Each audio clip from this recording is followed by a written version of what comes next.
My name is Elias Jonathan Marlowe, and I was born on the 1st of May in 1966, in the ancient city of Canterbury, England. I tell you the exact date not as trivia, but because I now see the strange poetry of my birth and my death being anchored in history, in time itself, as if the Lord was weaving it long before I had breath. I was 62 years old when I was struck down in 2028, and in those minutes when my heart no longer beat, everything I thought I understood about faith, life, and eternity was ripped apart and remade before my eyes. I must take you back through my life before I show you the place where my soul traveled, for the roots matter as much as the fruit. I grew up in a house where the sound of the church organ was as common as the creak of the kitchen door. My mother played hymns every Sunday, and my grandfather, a parish priest, filled my childhood with stories from Scripture. While other boys ran into the chaos of the modern world, I walked slowly through libraries, candlelit chapels, and stone cloisters, drawn not to noise but to silence. Faith was not merely an idea to me. It was atmosphere. It was the very air I believed I was destined to breathe for life. At Oxford, I buried myself in theology and the ancient voices of Christian mystics. I did not take holy orders, but I became a teacher of sorts, though never one who sought a platform.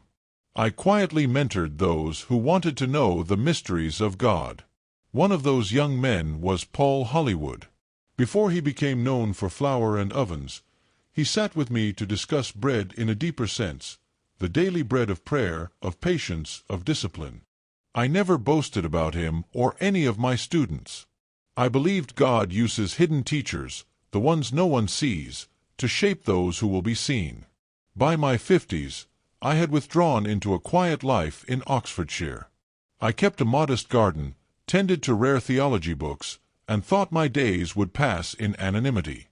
But in 2028, during a storm at a ruined monastery in Greece, lightning struck a stone cross above me. The force hurled me into jagged rock. My chest collapsed, and my heart stopped. They say I was gone 12 minutes. Yet in those 12 minutes, I was carried into a reality no scholar could ever prepare for. The strike of lightning ended with no thunder. Sound itself folded in on me, and I fell through a silence so complete it pressed against my eardrums. There was no tunnel, no gentle ushering. I plunged as if through ink. The air, if it could be called air, was heavy and warm, tasting faintly of iron and old stone. I reached for prayer and found only the echo of my own voice, thin and swallowed. Shapes resolved as my eyes adjusted to a gloom that was not merely absence of light, but the presence of something opposed to it. I stood on a plain paved with broken panes of glass. In each shard, a reflection wavered, moments of my life, small and unimportant ones I had dismissed as dust. Every step drove fragments into my feet. The pain was not sharp but accusing, as if each decision I had excused as harmless now asked to be answered for. Beyond the plain rose a city without a sky. Buildings leaned at angles that mocked geometry. Some were libraries whose shelves sagged under books that bled ink. I opened one, and every page was a letter I had never written, apologies I owed, encouragement I withheld. The sentences cut my fingertips like paper can, and I understood that remorse here had edges. To my left stretched a market with no sellers, only scales. People, so many kinds of people, filed past, each carrying what they loved most in life. A man weighed his pride and found it heavier than his child. A woman weighed her grudges and would not set them down. A priest weighed his reputation against mercy and trembled. The scales never lied. When the measure was made, the object vanished, and the bearer staggered as if a limb had been torn away. I saw faces I knew. Not phantoms, not masks, faces. A headmaster who belittled me for daring to believe in the unseen. A scholar who mocked Scripture yet preyed on student sincerity. A publisher who urged me toward compromise wrapped in praise. They did not speak to me. They spoke at me, their mouths opening and closing with arguments that used to win rooms, now reduced to dry rasping. Around each of them appeared the faces of those who had orbited their lives, wives, sons, admirers, watching them without hatred or pity, only clarity. It was a tribunal of witness, and their presence intensified the torment, because love that sees truly becomes a mirror you cannot shatter. Then the place changed, as if the ground remembered another design and shifted to reveal it. I was in a chapel where the candles burned cold. The pews were filled with people praying without sound. Their lips moved, but no breath came, as if their petitions had been stolen midair. When I tried to pray, the words turned to feathers and drifted to the floor, trampled by my own footsteps. The realization came like a blow. I had taught contemplation, yet I often used silence to evade obedience. In that chapel my silence was measured and found wanting.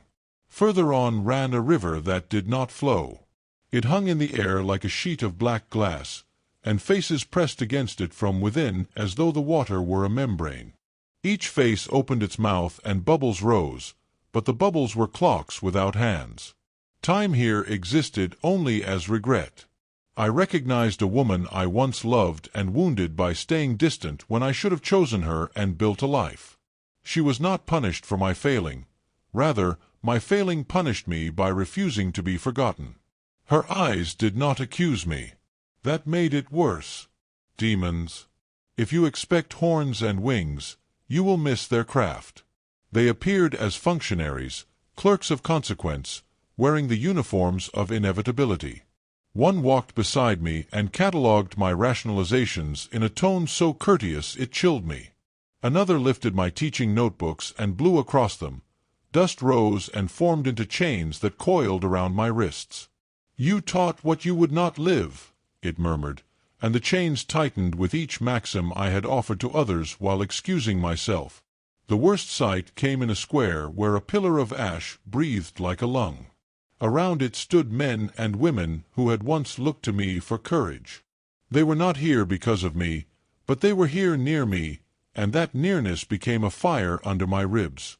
I had been a hidden mentor, yes, but sometimes I hid not out of humility but fear.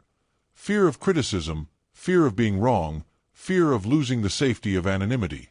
My restraint, which I dressed as wisdom, was often cowardice wearing a scholar's cloak. In the far distance, across a chasm stitched with bridges that built themselves and then crumbled, I glimpsed a young man I had once mentored, standing in a light I could not approach. He was not trapped. He was not mine to claim. The sight wounded and healed me at once, for it told me two truths: that God had protected what was his, and that my influence was smaller and stranger than I imagined.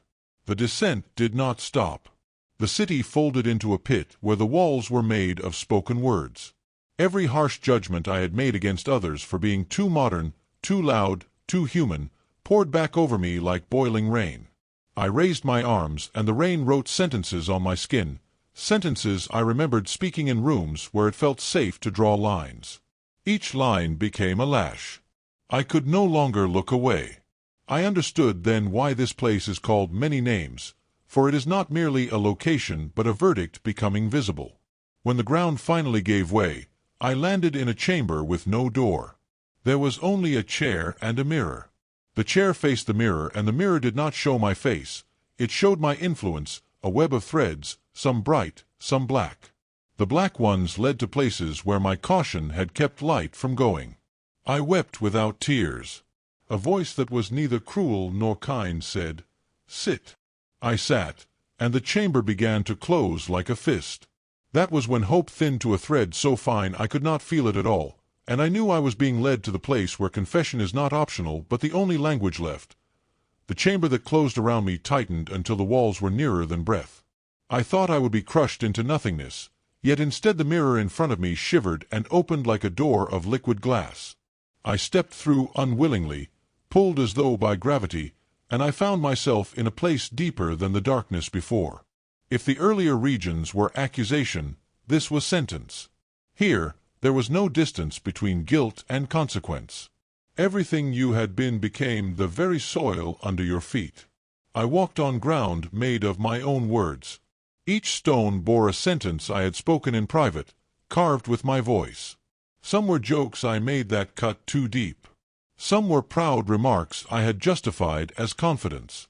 Each stone cracked under my steps, and when they shattered, the dust entered my lungs and I coughed on my own arrogance.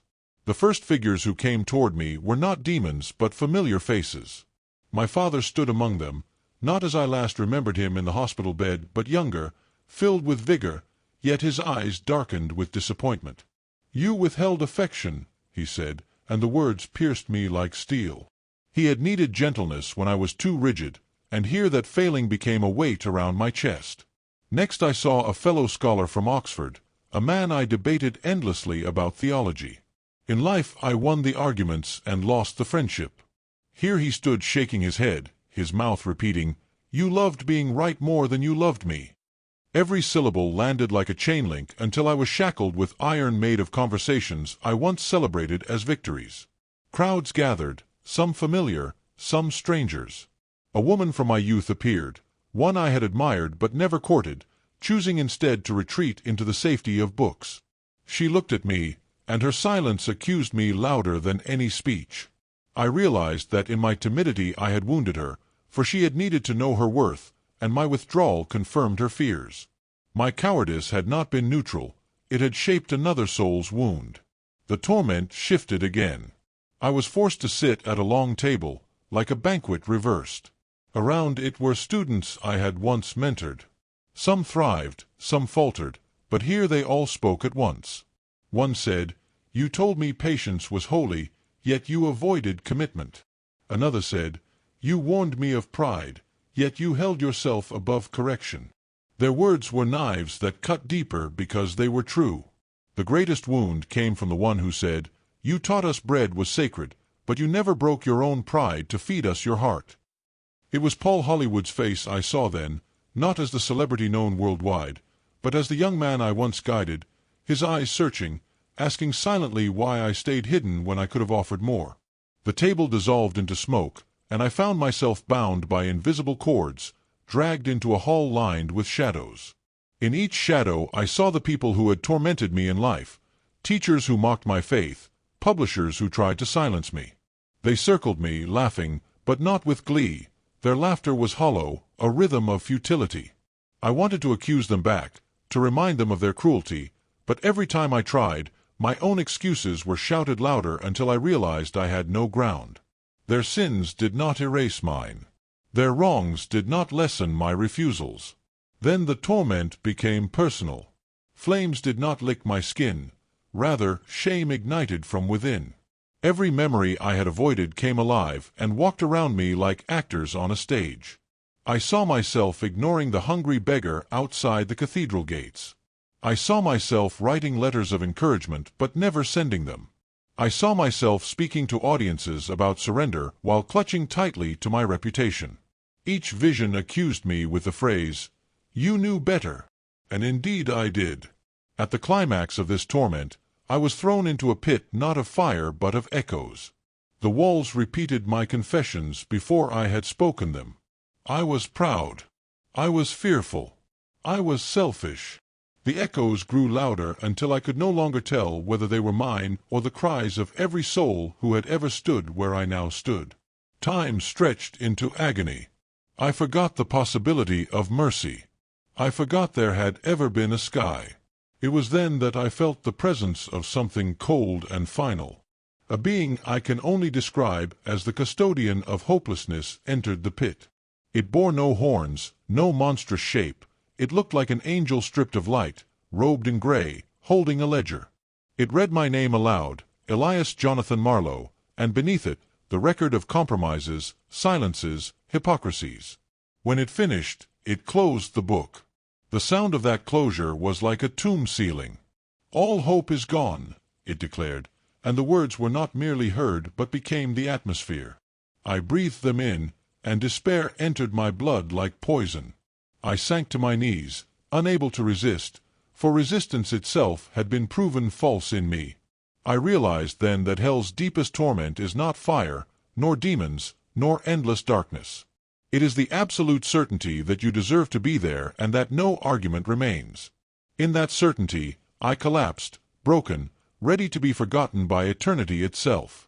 And it was in that moment, the lowest, most hopeless moment, that a tremor moved through the pit, As if the abyss itself feared something greater was approaching, the tremor began like a vibration in the marrow of my bones. At first I thought it was another torment, some new mechanism of despair. But then I noticed that the shadows around me shivered, as if they themselves were afraid. The pit that had declared me hopeless suddenly cracked with a hairline of brightness, and the gray custodian who held the ledger stepped back, shielding its face. Light, pure and living, poured into that place, not as fire but as a presence so overwhelming that even the despair within me loosened its grip. I lifted my head, though it felt impossible, and I saw him. There is no metaphor that suffices. Jesus Christ appeared, not as an idea, not as a vision conjured by my fading brain, but as reality so intense that every other reality bowed beneath it. His form was radiant yet human, clothed not in jewels but in majesty that required no decoration. His eyes burned with a fire that saw through every layer of me, and yet in them was no cruelty, only truth and authority.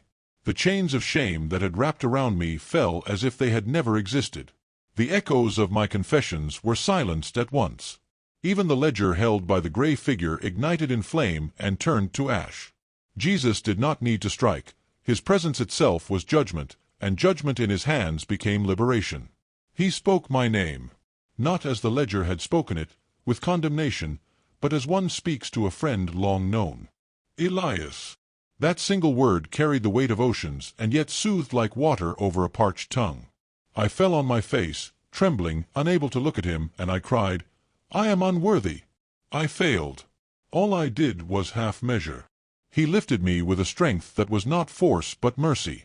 Standing before him, I felt smaller than dust, yet loved as if I were the only soul he had ever created. He said, "The teachers the world ignores will one day rule it, through my word, through my spirit. You are one of them." As he spoke, visions unfurled around me. I saw countless humble figures, priests, mothers, hidden mentors, nameless believers who had labored without recognition. They were seated on thrones, not of gold but of light, reigning in ways the earth had never acknowledged. Nations streamed toward them, not in terror but in willing surrender, drawn to the authority of Christ shining through them. Crowns were placed on brows weathered by prayer, and scepters were given to hands that had washed feet in obscurity. Jesus looked into me again and said, "You thought silence was safety, but I called you to courage. You thought obscurity was humility, but I delight in lifting the lowly. Now return, and do not hide. Speak what I have shown you. For my kingdom comes not by the strong of the world, but by those the world thought weak." The despair that had once poisoned me was replaced with awe so fierce I thought my chest would burst. I wept openly, not from shame but from relief. I reached toward him, and though I could not grasp him fully, his light wrapped around me like a cloak. Then, just as suddenly as he had come, he drew back, and the brightness folded away into a point of unbearable brilliance. His final words echoed as the pit dissolved beneath me, "Behold, I make all things new." And with that, I was hurled upward, as if through layers of smoke being torn apart by wind, until the storm and the ruined monastery returned, and breath seared my lungs once more. When I gasped back into my body, the storm was still raging above the monastery ruins. My chest burned as if fire still lived inside me. Monks were bent over me, their robes drenched, their lips moving in frantic prayer. They shouted that I had been gone for 12 minutes, yet I barely heard them. The greater storm was within. I lay there trembling, unable to reconcile what had just occurred. My mind, trained in theology and reason, scrambled to label it hallucination, trauma, chemical surge. But no argument survived the weight of what I had seen. The despair of hell, the ledger of my failures, the eyes of Christ, these were not dreams. They were more real than the stones beneath my head. 4 days afterward, I drifted between silence and tears. Every moment replayed itself, the accusations, the hopelessness, the light that shattered all of it. I wrestled with shame, knowing how much of my life I had wasted hiding behind study and fear. At the same time, a new fire stirred, an urgency I had never carried before. It was as though my old identity had died in that pit, and something unfamiliar was breathing through me now. But the struggle was not simple. Fear still whispered, "Stay quiet, no one will believe you. You will be mocked, dismissed, called mad." Another voice, gentler yet firm, pressed into me, "Speak, Elias. The time is short. Nights were the hardest. I would wake drenched in sweat, hearing again the custodian's words, "All hope is gone." Then I would remember the face of Jesus and weep into the dark, clinging to his words, "Behold, I make all things new." I knew then that my life could never return to what it was. I had been a scholar, a mentor, a hidden teacher. Now I was a witness, and the weeks after my return, the monks urged me to rest, but rest was impossible. My body healed, yet my soul felt branded with a fire that would not cool. I walked the monastery grounds at night, whispering prayers that turned into cries, begging God to show me what to do with this second chance. Again and again the words of Jesus echoed, "Do not hide. Speak what I have shown you." When I returned to England, my quiet life in Oxfordshire no longer fit me. The garden seemed too small, the books too silent. I sold most of my collection, keeping only the Bible my grandfather had given me, and I began traveling to churches, halls, even small gatherings in homes. At first I stammered through my story, ashamed of the strangeness of it. But each time I spoke, I saw faces change. Eyes filled with tears, hearts stirred with both dread and hope. People would come forward afterward, confessing hidden fears, broken marriages, lost faith. They weren't impressed with me. They were shaken by the reality that the kingdom was nearer than they thought. Word spread quietly. Some invited me to universities, expecting a lecture on theology. Instead, I told them of hell's despair and of Jesus' blazing mercy. Some mocked me, yes, but others lingered, hungry. I remembered Paul Hollywood in his youth and realized the truth of Christ's words. Hidden teachers shape visible men, and the world turns without knowing who tilts the axis. My mission became clear. I was not to build an empire or chase notoriety. I was to warn, to prepare, to call people into courage. In every town, I told them, the overlooked will reign. The nameless will be crowned. Christ is raising up those the world dismissed, and he is coming soon. I no longer feared the cost. To remain silent would have been the greater death. I had died once already, and I could not waste the life returned to me. I stand before you no longer the hidden scholar I once was, but a witness remade by fire and mercy. I walked through despair, I heard the verdict of hopelessness, and I saw it shattered by the face of Jesus Christ. My life now is simple, to warn, to prepare, and to testify that his kingdom is at the door. I have left behind silence. I walk forward in peace, certain of this truth: he makes all things new.